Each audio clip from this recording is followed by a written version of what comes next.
Now, I do have to warn you before we begin this video, if you make this rosemary salt once, you are going to be making it for the rest of your life. Now let's go! Start with 12 to 14 sprigs of rosemary, 6 to 8 sprigs of sage, strip, pick your sage, 1 1/4 cup of kosher salt going into a food processor. If you don't have a food processor, use a blender. If you don't have a blender, add your herbs, zest of 1 lemon. By the way, this is how you zest a lemon. 3 to 4 cloves of smashed garlic. I'm gonna blend it up for like a minute.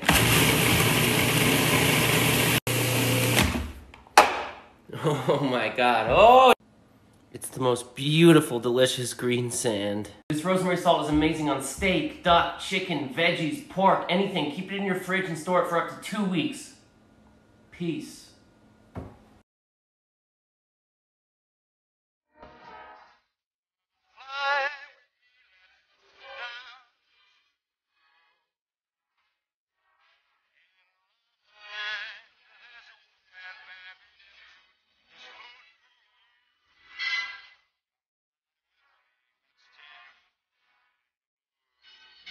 Today I'm going to teach you guys how to make an easy beef and broccoli. In a pan on medium heat, add 1/2 cup water, 1 cube of beef flavoring, teaspoon of garlic, tablespoon of sesame oil, 1/4 cup brown sugar, 1/2 cup soy sauce. Mix and heat to a simmer. Start some rice. I'm making 2 cups, but you can make as much as you want. Once that is simmering, add your beef and turn the heat up to medium-high. Let it cook. When that's done, add about a tablespoon of cornstarch and stir. When that's mixed in, add 1 more. Turn down your heat to medium. Add 2 heads of broccoli. Add some water if your sauce seems too thick. Cover and simmer until the broccoli is done. At this point, it should look like this. Serve over rice and enjoy. Okay, let's make some roasted potatoes. And let me tell you something. There's a trick in this video that's going to change the way you make roasted potatoes for the rest of your life. Let's go! Start by washing and peeling. Cut them how you want. Just make sure that they are all the same size. Russet potatoes. Bring some water to a boil and add a 1/4 cup of kosher salt. A teaspoon of baking soda. That's the trick, and we'll talk about it a little more later. Cook your potatoes for 20-25 minutes or until almost fork tender. Put a roasting tray in the bottom of a 400-degree oven fan on. Strain. Oh my God, I need to do the dishes. Into a bowl with some olive oil. Rosemary salt. Oh yeah, who watches this channel?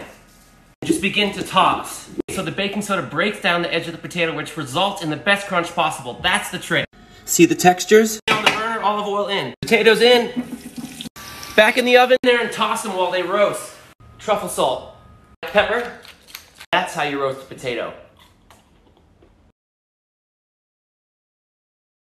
Be very careful making this chicken schnitzel for people. It's gonna get requested a lot. Now let's go! Start by lightly pounding out your chicken breasts on both sides until it looks something like this. If it's the same thickness, it cooks evenly. Here's the recipe for the flour dredge, but be careful because it's enough for like 15 chicken breasts. Whole egg plus a teaspoon of soy sauce. I love sneaking soy sauce into Western food. A 1.5 cups panko breadcrumbs and 8 sprigs stripped thyme. Flour it well and tap off the excess. Same deal with the egg. Now into the panko. With the panko, dip it, flip it, put it on top and press. Medium heat pan, olive oil. Let's go, 3 minutes each side. Did you hear the time? Flip, oh yeah. Immediately season with malt and salt. Okay, fine, we'll do rosemary salt on one. Rest 2.5 minutes. Slice on a bias, squeeze of lemon, and that's how you make a chicken schnitzel.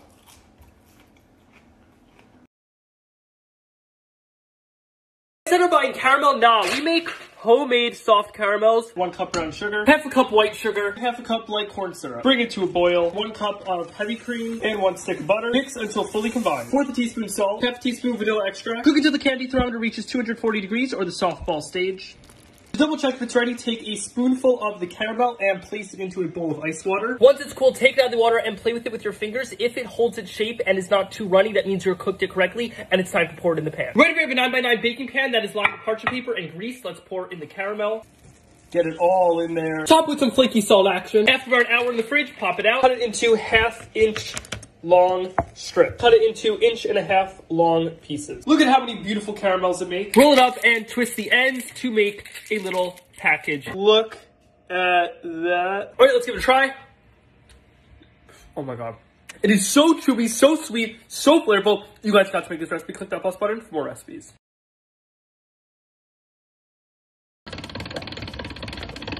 Flour. Well, add 3 whole eggs and 1 egg yolk. And knead.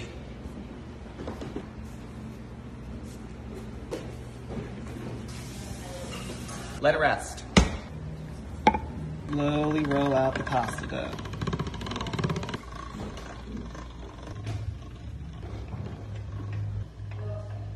It's so thin you could see through it. Cut the pasta.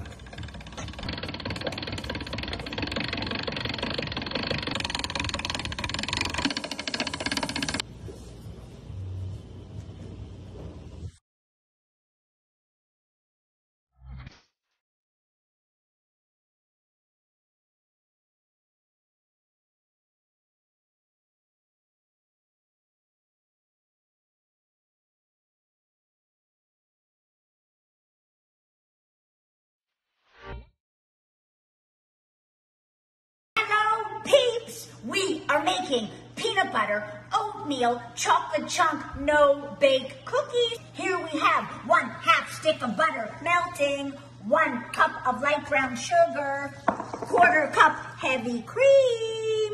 And we mix, we mix, we mix, we mix. Mixing until it boils. Now the mixture is boiling and we stir for 1 minute. 59, 60. We take it off, instant oats and kosher salt, and we add peanut butter and vanilla. We stir, we stir, we stir. Favorite ingredient, chocolate chunks. We stir, we stir. We scoop, time to scoop. And now into the refrigerator for 1 hour. Out of the refrigerator.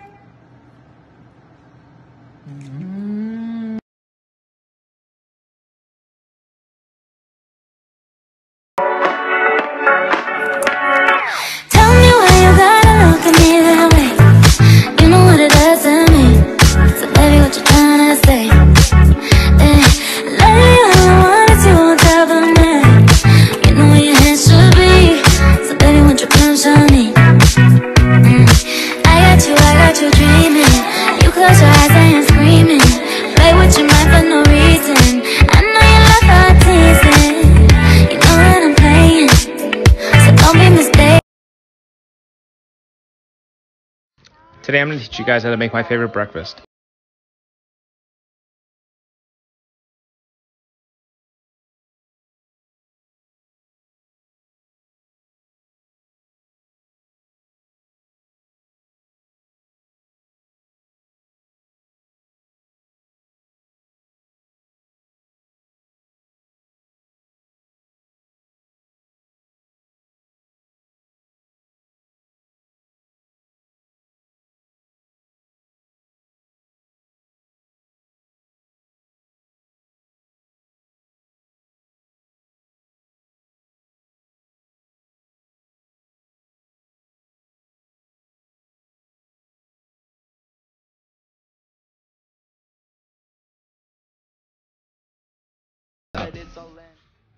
Delicious. Here's my take of a Greek salad, one of my favourite salads to make on a summer's day. With a red onion, I like to put a line down the middle, then go down so you get quarters. Here's a bullhorn pepper, take the centre out and give it nice slices. The tomatoes are the same as a cucumber, just go random shapes, it just gives it a little bit different texture. Some olives, goat cheese and anchovies, I love anchovies. Some dried oregano for the dressing, a little bit of salt, red wine vinegar, bit of olive oil, just a simple classic dressing. And once everything's ready, that's it, you just got to build. Just plate it up like this, just a little bit at a time, building. And then we're just going to dress it. Like I say, on a summer's day, this is beautiful. Loads of textures, loads of colours. It's just so vibrant. It's pantry staple cooking time, y'all. Let's make these super easy, super healthy Thai satay sweet potato bites. First, you're just going to peel a sweet potato and then you're going to dice it into little squares. You want them all to be roughly the same size. Then you're going to grab your almond butter. You can really use any nut butter you want. And you're going to pour that into a bowl with some tamari sauce. You can also use soy sauce. Add some toasted sesame oil, mine's from Trader Joe's, and then you're going to add a little bit of garlic powder, a little bit of ginger powder, and some maple syrup. Stir it all together, and then you're just going to toss your sweet potatoes directly in your bowl. This means less cleanup, hooray! You're just going to toss those with the almond butter mixture and then lay them in a single layer on a parchment-lined pan. Go and turn your oven heat up to 400 degrees and then stick your pan in the oven and then wait about 30 minutes until they're nice and crispy and brown. And then you're going to squeeze a little bit of lime juice on top, top them with some sesame seeds, and oh my gosh, they are delicious. On the menu tonight, shakshuka, a vegetarian dish that even meat eaters like. Mince 2 cloves of garlic. Chop 1 large onion. In the pan goes a 1/4 cup of olive oil and the minced garlic. In goes the onions. Add 1 teaspoon of salt, 1/2 teaspoon of smoked paprika, 1/2 teaspoon of cumin. Let it cook for about 2 to 3 minutes. Add a 16-ounce jar of roasted red peppers, 1 can of peeled tomatoes, 2 peppers from the chipotle peppers and adobo. Hunt these bad boys down at your local grocery store. It's worth it. Cook on medium-low for about 20 minutes. Turn off the heat and blend. Add eggs. Cover, cook over medium heat. Add feta, cilantro. Serve with a crusty piece of bread. Oh yeah, baby. I'm so excited to show you this really easy recipe I made yesterday. Basically, it's kebab and french fries. You take a few vegetables, you chop them up, you combine it with 1 pound of ground beef. If you have this one spice called 7 spice, you get it from the Arabic market. That's all you need. Mix it all together and get it on the grill pan super hot. Meanwhile, french fries were being soaked for 30 minutes, and I baked it beforehand to help it cook through. That way when I put it in the fryer, it was super crispy. Drain those, add salt, make a salad on the side, and you're good to go.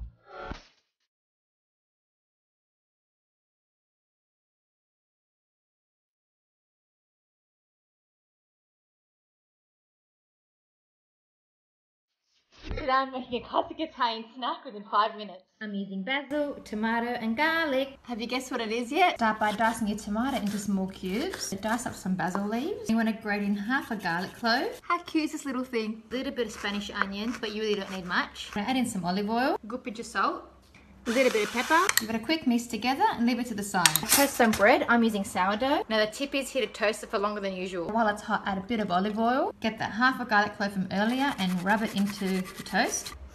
It smells so good. Now top with the tomato. And there you have it, my classic bruschetta.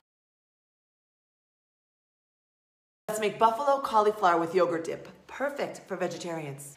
Slice a head of cauliflower in half and remove the stalk. It's kind of like the tree trunk. Just pull it right out. And then what you want to do is separate the florets, again cutting any of the stalk away and just pulling the tiny florets apart. Top with buffalo wing sauce and salt and garlic powder and mix it around. Spray a baking sheet, place it on and bake it at 400 degrees. After about 10 minutes, toss it around. Once they're charred, pull them out. And then, don't they look good? Just add a little bit of ranch dip to Greek yogurt, mix it up, and serve it alongside our buffalo cauliflower. Dip it in. If you love my cauli, press the plus button for more recipes.